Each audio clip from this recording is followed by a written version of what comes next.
ایک حدیث میں آتا ہے، حضرت عبداللہ ابن عباس رضی اللہ تعالیٰ عنہما سے روایت ہے کہ ایک دفعہ رسول اللہ صلی اللہ علیہ وسلم نے صحابہ کرام کی مجلس میں بیٹھ کر ارشاد فرمایا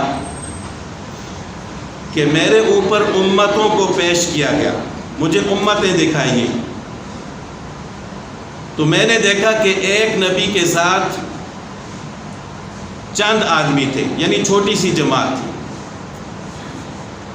اور پھر مجھے دکھایا گیا کہ ایک نبی کے ساتھ صرف ایک یا دو آدمی تھے، اور پھر مجھے دکھایا گیا کہ ایک نبی کے ساتھ کوئی بھی نہیں تھا، اور پھر مجھے ایک بڑی جماعت دکھائی گئی، بڑا گروہ، تو میں نے سمجھا کہ شاید یہ میری امت ہے، لیکن مجھے بتایا گیا کہ یہ حضرت موسیٰ علیہ السلام کی امت ہے۔ لیکن مجھے کہا گیا کہ آپ افق کی طرف دیکھیں، کناروں پر، تو میں نے دیکھا کہ ایک بہت بڑا لشکر اور گروہ تھا، اور پھر مجھے کہا گیا کہ آپ دوسری طرف دیکھیں، دوسرے کنارے پر، میں نے اس طرف دیکھا تو اس طرف بھی ایک بڑا لشکر اور گروہ تھا، تو مجھے کہا گیا کہ یہ آپ کی امت ہے، اور پھر کہا گیا کہ ان کے ساتھ 70,000 آدمی ایسے ہوں گے جو بغیر حساب و عذاب کے جنت میں داخل ہوں گے۔ اس لشکر کے ساتھ 70,000 آدمی ایسے ہوں گے جو بغیر حساب اور عذاب کے جنت میں داخل ہوں گے۔ تو حضرت عبداللہ ابن عباس رضی اللہ تعالیٰ عنہما فرماتے ہیں کہ یہ بات ارشاد فرما کر رسول اللہ صلی اللہ علیہ وسلم وہاں سے تشریف لے گئے، اپنے گھر چلے گئے،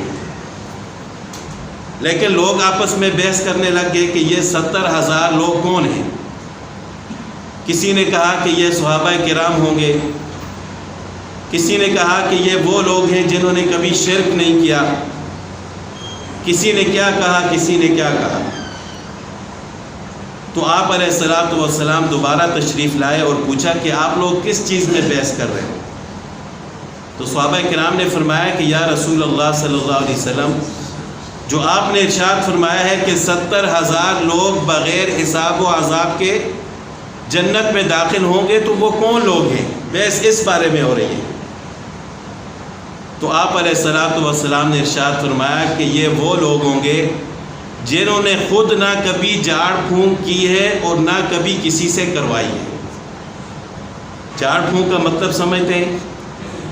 یعنی اللہ تعالیٰ کی ذات پر توکل کرنے کے علاوہ کسی کے پاس انسان جائے اور اس سے کہے کہ تو مجھے شفا دینے والا ہے، تو مجھے کوئی ایسا تعویذ دے دے جس سے مجھے شفا مل جائے۔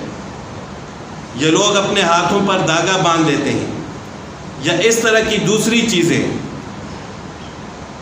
تو رسول اللہ صلی اللہ علیہ وسلم نے فرمایا کہ جن لوگوں نے اپنی زندگی میں ان چیزوں سے اپنے آپ کو بچایا، نہ خود کیا نہ کسی سے کبھی کروایا، تو وہ لوگ ہوں گے جو بغیر حساب کے جنت میں داخل ہوں گے۔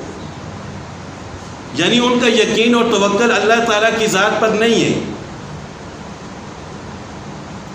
دم کرنا یہ رسول اللہ صلی اللہ علیہ وسلم کی سنت ہے،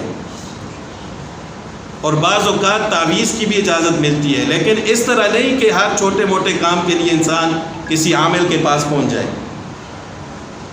بعض اوقات دیکھنے میں آتے ہیں کہ لوگ اس وجہ سے عامل کے پاس جاتے ہیں کہ میری ٹرانسفر نہیں ہو رہی۔ بھائی اللہ بھی تو ہے نا، کبھی اللہ سے دعا کر کے دیکھو کہ یہ عامل ہی سب کچھ کرنے والا ہے۔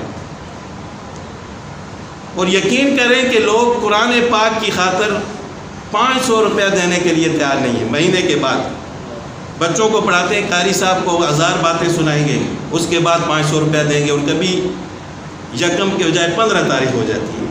لیکن عامل کے پاس جائیں گے، 10 منٹ اس کے پاس بیٹھیں گے اور 1000 روپے کا نوٹ نکال کر اس کی جیب میں ڈال دیں گے، کیونکہ ان کا یقین ہے کہ یہ مجھے دینے والا ہے۔ تو دم کریں، آپ علیہ الصلوۃ والسلام کی مسنون دعائیں ہیں، کتابیں بھری ہوئی ہیں، ان کو یاد کریں، اپنے اوپر صبح و شام پڑھیں۔ یہ رسول اللہ صلی اللہ علیہ وسلم کی سنت ہے۔ اور اگر کسی کے اوپر جادو ہو جائے تو وہ جادو کا توڑ کرانے کے لیے جا سکتا ہے۔ اگر کوئی چھوٹا بچہ ہے جو خود دعا نہیں پڑھ سکتا تو اس کے گلے میں لکھ کر ڈال بھی سکتے ہیں، لیکن پڑھ کر خود پڑھنا یہ زیادہ اجر والا کام ہے۔ ایک صحابی کے بارے میں آتا ہے کہ وہ مسنون دعا لکھ کر اپنے چھوٹے بچوں کے گلے میں ڈال لیتے تھے، کیونکہ بچے پڑھ نہیں سکتے، لیکن جو آدمی پڑھ سکتا ہے تو گلے میں لٹکانے کے بجائے اس کے لیے بہتر نہیں ہے کہ وہ خود پڑھے۔ تو پھر ہر چھوٹے موٹے کام کے لیے عاملین کے پاس جانا، تو یہ اللہ تعالیٰ کی ذات پر توکل نہ ہونے کی بات ہے۔ اسی وجہ سے آپ صلی اللہ علیہ وسلم نے فرمایا کہ جو سب کچھ چھوڑ کر اللہ کے در پر آئے گا، اللہ تعالیٰ اس کو بغیر حساب کے جنت میں داخل فرمائے۔ اور ساتھ فرمایا کہ وہ لوگ بغیر حساب کے جائیں گے جو بدشگونی نہیں کرتے، یعنی چیزوں کو منحوس نہیں سمجھتے۔ جس طرح ہم کہتے ہیں منگل والا دن منحوس ہے، فلاں دن منحوس ہے، فلاں مہینہ منحوس ہے، یہ سفر کا مہینہ ہے، سفر کے مہینے کو لوگ منحوس سمجھتے ہیں، محرم کے مہینے کو حتیٰ کہ منحوس سمجھتے ہیں، تو یہ بدشگونی ہے۔